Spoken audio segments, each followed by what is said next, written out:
What if the way you speak to yourself is quietly keeping your wounds alive? What if every time you say, "I'm not good enough, I should be stronger. Why am I still like this?" you are not motivating yourself at all? What if you are teaching your mind and body that you are never safe from your own judgment? Think about the voice that appears when nobody else is around. The voice after a mistake, the voice after rejection, the voice when you look in the mirror, the voice when you feel exhausted, the voice when you remember something painful. For many people, that voice is far harsher than anything they would ever say to someone they love. And then they wonder why healing feels so slow. You cannot create inner peace while constantly speaking to yourself as though you are the enemy. Healing does not begin with pretending everything is okay. It begins when you learn to tell yourself the truth without turning the truth into punishment. And that is what I want to explore with you today. Because the right words will not magically erase trauma, anxiety, grief, or emotional pain. But changing your inner dialogue can change the way you respond to those experiences. It can create space between feeling and reaction. It can reduce shame. It can help you recognize your needs. And it can teach you something many people never learned. You can be accountable without being cruel to yourself. The first sentence I want you to practice is, "I am going through something difficult." "I am not the difficulty." Notice the difference. "I am struggling" is not the same as "I am a failure." "I feel anxious" is not the same as "I am broken." "I made a mistake" is not the same as "I always ruin everything." Pain becomes heavier when you turn a moment into an identity. One difficult day becomes, "My life is a mess." One rejection becomes, "Nobody will ever love me." One mistake becomes, "I can never get anything right." But a human life is not one moment. You are always changing.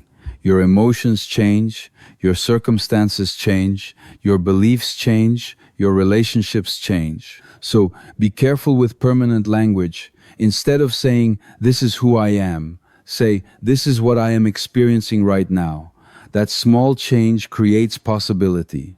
And possibility is important, because healing requires you to believe that something can change. The second sentence is, "This feeling is real, but it is not necessarily the whole truth." This becomes especially important when you are anxious. Someone doesn't reply to your message. You feel tension in your body. Your mind immediately says, "They are upset. I did something wrong. They are leaving. Something terrible is happening." The feeling is real, but the interpretation may not be. That is where self-awareness matters. You can say, "My body is reacting. I feel afraid, but I don't know the whole story yet." That sentence gives you room to breathe. You can ask, "What do I actually know? What am I assuming? What am I imagining? What evidence do I have?" You are not dismissing the emotion. You are refusing to make the emotion your only source of truth. Fear can tell you that something feels threatening. It does not always tell you that you are actually in danger. Sadness can tell you that something mattered. It does not necessarily mean your future is hopeless. Anger can tell you that something feels wrong. It does not mean every action you take from anger will be wise. Feel first, pause, then choose. The third sentence is, "I do not have to solve everything today." So many people are exhausted because they are living psychologically in the future. You are worried about next month, next year, your relationship, your money, your career, your health, your family, your future. Your mind keeps saying, "Figure it out, fix it, decide now, know what happens next." But some answers only arrive through time. Some decisions need more information. Some wounds need space. Some relationships need honest conversations. You don't have to solve your entire life today. Ask, what is the next thing I can actually do? Maybe it is making one phone call. Maybe it is taking a walk. Maybe it is getting some sleep. Maybe it is saying no. Maybe it is asking for help. Maybe it is simply stopping for a moment. You do not need the whole staircase. You need the next step. And sometimes that is where healing becomes practical, not by changing your entire life overnight, by changing what you do with the next hour. The fourth sentence is, my needs matter too. This sentence is incredibly important if you have spent years caring for everyone else. You may know exactly when someone else is upset. You know how to help. You know how to make people comfortable. You know how to keep the peace. But ask yourself, do you know what you need? Do you know when you are tired? Do you know when you are angry? Do you know when you have had enough? Do you know what you actually want? Sometimes people become so skilled at adapting that they lose contact with themselves. They say yes automatically. They apologize automatically. They help automatically. They become available automatically. And eventually, they feel exhausted and resentful. Then they wonder, why am I so stressed? Sometimes the answer is simple. You have been saying yes, while something inside you has been saying no. So tell yourself, my needs matter too. I can care about someone and still be tired. I can love someone and still need space. I can support someone and still have limits. I can be generous without destroying myself. This is not selfishness, it is balance. The fifth sentence is, I am allowed to say no. For some people, this sentence creates guilt immediately. Maybe because saying no once meant conflict. Maybe being agreeable made you feel safe. Maybe you learned that good people were always available. So now, even when you are exhausted, you say yes. Even when you don't want to. Even when you don't have the capacity. And later, resentment builds. A boundary is not rejection. A boundary is information. It says, this is what I can do. This is what I cannot do. This is what works for me. You do not have to make everyone happy with your boundary before you are allowed to have one. And when guilt appears, ask, did I actually do something wrong? Or am I simply uncomfortable because I stopped pleasing someone? That question can change the way you understand guilt. Sometimes guilt is not a signal that you did something bad. Sometimes it is simply the feeling that appears when you break an old pattern. The sixth sentence is, I can disappoint someone without abandoning myself. This may be one of the hardest lessons in emotional healing, because many people learn to manage other people's feelings. Someone gets angry, you fix it. Someone becomes distant, you chase them. Someone is disappointed, you apologize immediately. But another person's emotion is not always your emergency. You can care without controlling. You can listen without rescuing.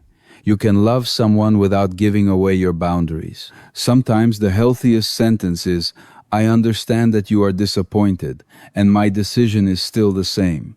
That is not cruelty. That is emotional maturity.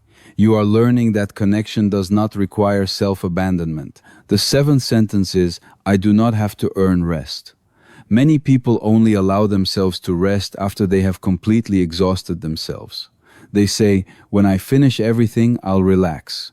But everything is never finished. There is always another task, another message, another deadline, another problem. So, rest keeps getting postponed until your body forces you to stop.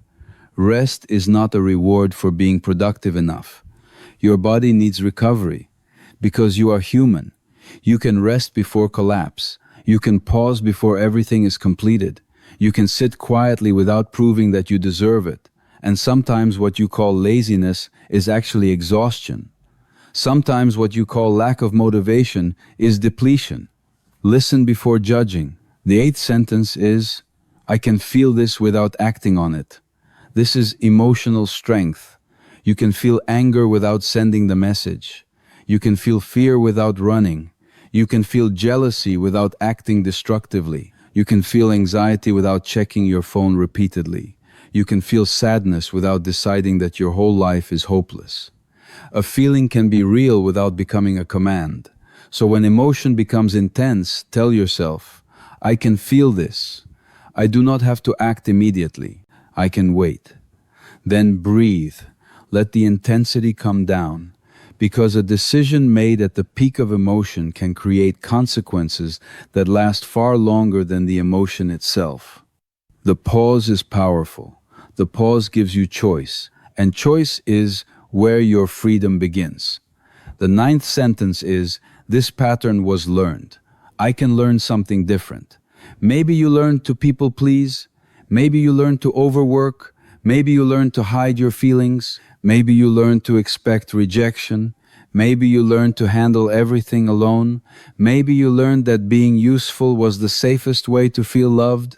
These patterns may have made sense at one point, but a strategy that helped you survive one chapter may not be necessary forever.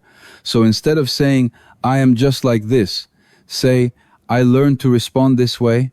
Then ask, what could I practice instead? Maybe asking for help, maybe saying no, maybe tolerating uncertainty, maybe expressing anger in a healthy way, maybe resting, maybe telling someone the truth. This is how change begins. Not through shame, through awareness and practice. And if this message is speaking to something inside you, comment 777.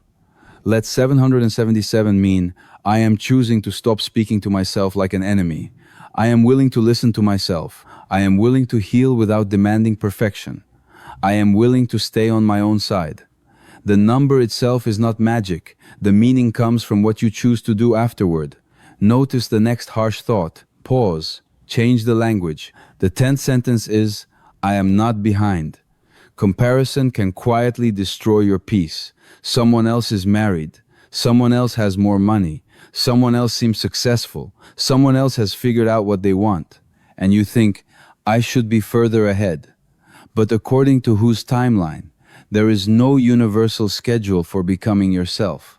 Some people change careers at 30, some at 50, some rebuild relationships after years of struggle.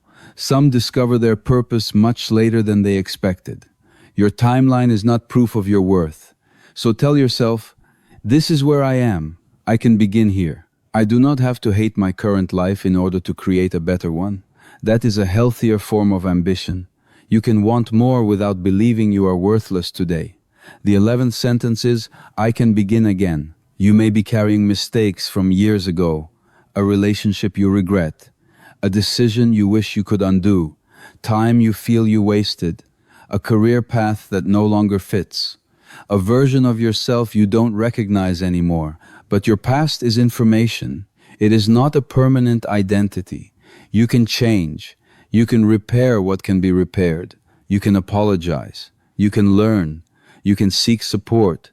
You can start over. Maybe not exactly where you imagined, but from where you are. Say, I cannot change what happened, but I can influence what happens next. That is a powerful sentence because it brings you back into the present. The 12th sentence is, I am allowed to heal slowly. Healing is not a competition. You may understand your patterns and still repeat them sometimes. You may leave a painful relationship and still miss the person. You may set a boundary and still feel guilty. You may feel better for weeks and then have a difficult day. That does not mean everything is lost. It means you are human. Healing is rarely a straight line. You do not have to be perfectly calm. You do not have to never get triggered. You do not have to become spiritually perfect. You simply need to keep becoming more aware, more honest, more compassionate, more capable of repairing when you fall back into old patterns. So tell yourself, I am allowed to learn at a human pace. I can try again tomorrow. The 13th sentence is, I do not have to turn my pain into a lesson immediately. Sometimes something is simply painful. You don't need to convince yourself that every painful experience was necessary. You don't need to call every loss a blessing. You don't have to force gratitude while you are grieving. Sometimes you can simply say, this hurt, this mattered, I need time. And later, when you are ready, you can decide what meaning you want to create from it. That is more honest than pretending everything happened for a reason. Healing does not require you to deny reality. It requires you to face reality without destroying yourself. And perhaps that is the most important thing to understand. Self-compassion is not pretending you did nothing wrong. It is saying, I can hold myself accountable without hating myself. You can admit, I made a mistake, I hurt someone, I need to repair this, and still say, I am worthy of growth. You do not need shame to become responsible. You need honesty, you need accountability, and you need enough compassion to keep moving. So tonight, try a simple practice. Write down 3 things you said to yourself today that were harsh. Maybe I am lazy, I always mess things up, I should be further ahead. Then ask, would I say this to someone I love? If not, rewrite it. I am exhausted. This situation didn't go well. I am on my own timeline. This is not about making excuses. It is about replacing exaggeration with accuracy. And accuracy is healing because it leaves room for action. Instead of, I can't handle anything, you say, I am overwhelmed. What can I reduce? Instead of, nobody cares about me, you say, I am lonely. I need meaningful connection. Instead of, something is wrong with me, you say, my system is under stress. What support do I need? Instead of, I will never change, you say, I haven't learned a different response yet. That last sentence is powerful because yet creates possibility. And perhaps that is what your inner voice needs most. Not constant praise, possibility. A reminder that the current moment does not have to become a permanent identity. Now there is one more thing you need to understand. Self-talk can help, but words alone cannot solve every problem.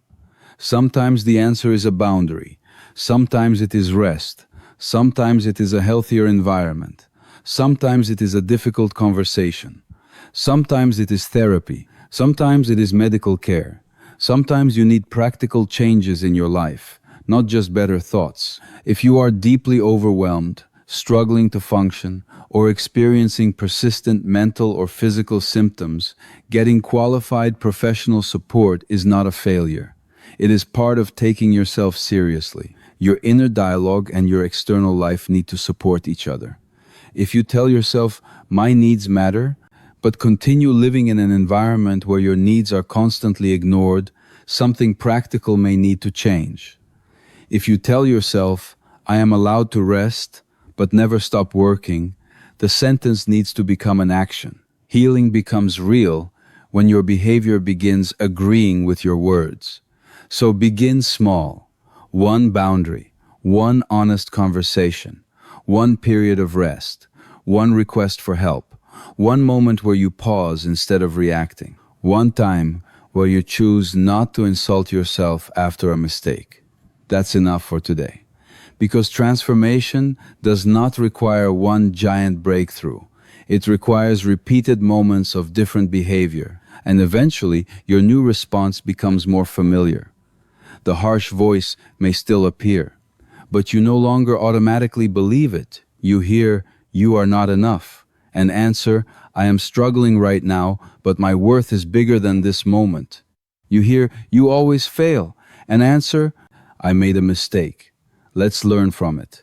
You hear, you should be further ahead, and answer, this is my chapter. You hear, you have to do everything alone, and answer, I am allowed to receive support. You hear, you need to fix everything now, and answer, I only need the next step. This is how you become emotionally safer for yourself. Not perfect, safer. A place where you can return after a difficult day. A place where mistakes can be repaired. A place where emotions can be felt. A place where rest is allowed. A place where you don't have to perform to deserve compassion. And perhaps the deepest sentence you can learn is this: I am on my own side, not against anyone, not above anyone, not beneath anyone, simply on your own side. Because life will hurt you sometimes. People will disappoint you. Plans will fail. You will make mistakes. You will have difficult days. You cannot control all of that. But you can choose whether your inner voice becomes another source of pain or becomes a source of steadiness. So when the difficult moments come, tell yourself, this is hard. I am here. I do not have to solve everything tonight. I can ask for help. I can take the next step. I can begin again. And when you don't know what else to say, simply say, I will not abandon myself. That is where healing begins. Not when you become perfect. Not when your anxiety disappears completely. Not when everyone understands you. Not when life finally gives you everything you want. Healing begins when you stop becoming another person who hurts you, when you learn to listen before judging, to understand before attacking, to rest before collapsing, to pause before reacting, to ask for help before breaking, to tell yourself the truth without turning the truth into shame, and slowly the relationship changes. You become someone you can trust, someone who stays, someone who repairs, someone who tries again, someone who can say, I am still learning, I am still becoming, I am still worthy. And perhaps that is the real transformation. Not that life becomes easy, but that you stop making every difficult moment proof that something is wrong with you.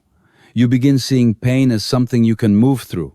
You begin seeing mistakes as something you can learn from. You begin seeing boundaries as an expression of self-respect. You begin seeing rest as part of being human.